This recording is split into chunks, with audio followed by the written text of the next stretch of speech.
જય શ્રી કૃષ્ણ, જય શ્રી સ્વામિનારાયણ.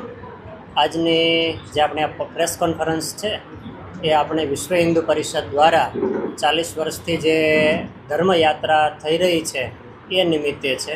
પહેલાં તો સૌથી પહેલાં એમને ખૂબ ખૂબ અભિનંદન કે આ કમિટીએ આટલા વર્ષોથી આપણી ભારતીય સંસ્કૃતિને ઉજાગર કરવા માટે ભારતીય સંસ્કૃતિના એક મૂલ્યો આધારિત 25 કિલોમીટર લાંબી આ ધર્મયાત્રાનું આયોજન કરી રાજકોટની જનતાને, રાજકોટની સંસ્કૃતિ પ્રેમી પ્રજાને એ મૂલ્યો છે એ ઉજાગર કરી રહી છે, એટલે એમને ખૂબ ખૂબ અભિનંદન. બીજી વાત, આ વખતે ધર્મયાત્રામાં મારે ગૌતમભાઈ ધમસાણીએ ખૂબ સરસ વાત કરી આખી, એટલે વિશેષ હું રિપીટેશન નથી કરતો. પરંતુ આ ધર્મયાત્રાની અંદર શ્રી સ્વામિનારાયણ ગુરુકુલ રાજકોટ સંસ્થાનને ધર્માધ્યક્ષ પદે અમારા ગુરુવર્ય શ્રી દેવકૃષ્ણદાસજી સ્વામી એમનું સિલેક્શન કર્યું. એમના બદલ હું ફરીવાર એક વખત અભિનંદન પાઠવું છું. અને એમાં ધર્મયાત્રાનો જે પ્રથમ રથ છે એ રથની જે વિશિષ્ટતાઓ છે એમને હું અહીંયા કહેવા માગું છું. એ રથની અંદર હમણાં જ આપણે વાત કરી કે સંસ્કૃતિના જે મૂલ્યો છે એમાં ભગવાન શ્રી કૃષ્ણનું એક સૌથી મોટું મૂલ્ય છે કે પ્રગટ થવાનું કારણ શું છે. યદા યદા હિ ધર્મસ્ય ગ્લાનિર્ભવતિ ભારત અભ્યુત્થાનમ ધર્મસ્ય તદાત્માનમ સૃજામ્યહમ. કે ભગવાન છે એ આ પૃથ્વી પર પ્રગટ થાય છે તો જન્માષ્ટમી જેવું પર્વ છે, એટલે આ શ્લોકને આધારિત એમનો મુખ્ય રથ આખો છે. બીજું, અત્યારે આપણને જે ધર્મની સુરક્ષા કરી રહ્યા છે, મંદિરો કરી રહ્યા છે, એટલે આખો રથ છે એ મંદિર આકારિત હશે. ત્રીજું, હમણાં આવું જ એક અધર્મનું ઉત્થાપન, અધર્મને ઉખેડવાનું કામ આપણા યશસ્વી વડાપ્રધાન શ્રી નરેન્દ્રભાઈ મોદી સાહેબે કર્યું ઓપરેશન સિંદૂરના માધ્યમથી. એટલે આ રથની અંદર, આ મુખ્ય રથની અંદર એમનો પણ સમાવેશ કરવામાં આવ્યો છે. એટલે આ ત્રિવેણી સંગમ છે. ભગવાન શ્રી કૃષ્ણથી માંડી અને ઓપરેશન સિંદૂર સુધીની જે આપણી યાત્રા છે એ યાત્રા એમની અંદર દર્શાવવામાં આવી છે. એટલે લોકોને સંસ્કૃતિ પ્રત્યે સ્વાભિમાન થાય, રાષ્ટ્ર પ્રત્યે સ્વાભિમાન થાય એવો આ સરસ મજાનો વિશિષ્ટ રથ છે. શ્રી સ્વામિનારાયણ ગુરુકુલથી આપ સૌ પરિચિત છો. 1948માં આમની સ્થાપના થઈ. લાખો વિદ્યાર્થીઓ અહીંયાથી ભણીને ગયા છે. માત્ર 1 રૂપિયાની અંદર અત્યારે હજારો વિદ્યાર્થીઓ ભણે છે. 44,000 વિદ્યાર્થીઓ ઓલરેડી બધા જ સંસ્થાઓમાં ભણી રહ્યા છે. અને અત્યારે 1 રૂપિયામાં ભણીને ગયેલા વિદ્યાર્થીઓ પોતે 1 રૂપિયો કાઢી અને આ સંસ્થાની અંદર યોગદાન આપી રહ્યા છે, જેને 1 બુંદનું અભિયાન અમે ચલાવી રહ્યા છીએ એ કહેવાય છે. ભલા સજ્જનો, આ પ્રસંગે આપ સૌને ગુરુકુલ તરફથી આ ધર્મયાત્રાની અંદર જોડાવા માટે હું સૌને આમંત્રિત કરું છું અને સૌને હૃદયથી પ્રાર્થના કરું છું કે આ ધર્મયાત્રાનો ખૂબ વિશેષથી લાભ લેજો. આ સાથે શ્રી સ્વામિનારાયણ ગુરુકુલે કન્યા ગુરુકુલની પણ સ્થાપના કરી છે અને અત્યાર સુધી કુમારો માટે સંસ્કારનું કાર્ય કરી રહ્યું હતું. હવે દીકરીઓ માટે પણ સંસ્કારનું કાર્ય આવતા જૂન મહિનાથી શરૂ થઈ રહ્યું છે. જેમની જમીનના દાતા અમારે વસંતભાઈ લિંબાસિયા અહીંયા બેઠા છે, એમને કાળજાની કટકા જેવી હાઈવે ટચ જમીન એ એમણે દાનમાં આપી છે અને આવતા જૂન મહિનાથી એ પણ કાર્ય શરૂ થઈ રહ્યું છે. ત્યારે આપ સૌ એમનો પણ લાભ લેશો એવી પ્રાર્થના સાથે જય સ્વામિનારાયણ.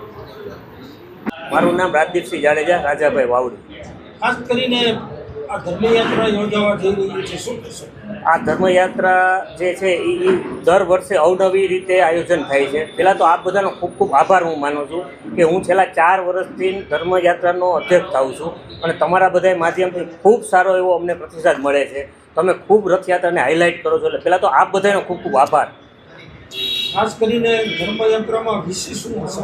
આ વખતે ઓપરેશન સિંદૂરને લગતા બધા પ્લોટ આપણે રાખ્યા છે અને લોકોમાં જાગૃતતા આવે અને લોકોમાં દેશભાવના થાય એ માટેનું આ વખતનું આપણું છે. કેટલા લોકો જોડાશે? ગયા વર્ષની વાત કરું તો ગયા વર્ષે ચાલુ વરસાદે હજારોની સંખ્યામાં માણસોએ આનો લાભ લીધો હતો. એટલે આ વખતે એના કરતાં પણ વધારે લાભ લેશે. આકર્ષણનું કેન્દ્ર આ વર્ષે આકર્ષણનું કેન્દ્ર આ વખતે ઓપરેશન સિંદૂરના.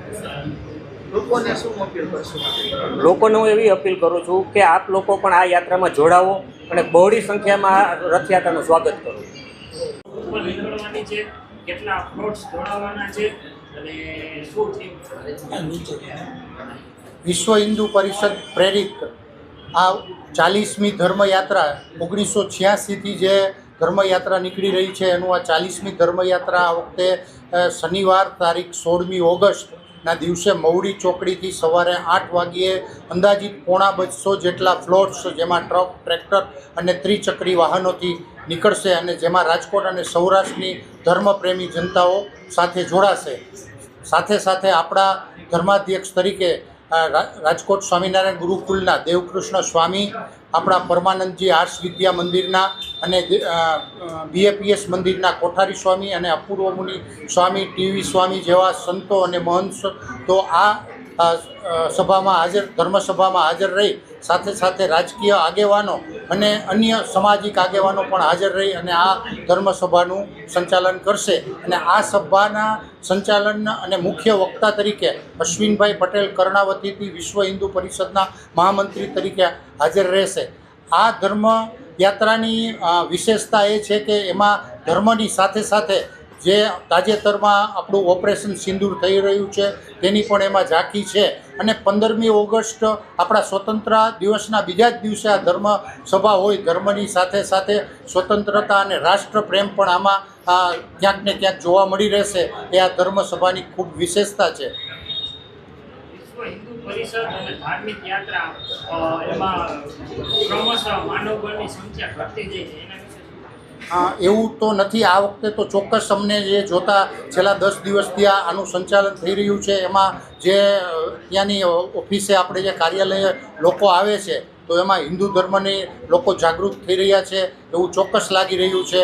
અને એમાં આપણા આવા સાધુ સંતો હજી વધારે મહેનત કરી અને આ હિન્દુત્વને ખૂબ જાગૃત કરશે, એમાં કોઈ શંકાને સ્થાન નથી. સનાતન ધર્મ માટે આવી ધર્મયાત્રા કેટલી જરૂરી છે? સનાતન ધર્મ માટે ચોક્કસ ખૂબ જ જરૂરી છે, જેથી યુવા વર્ગોને આના માટે ખૂબ પ્રેરણા મળે અને યુવા વર્ગ પણ આ સંસ્કૃતિ, આપણી જે ધરોહર છે એની સાથે જોડાયેલી રહે.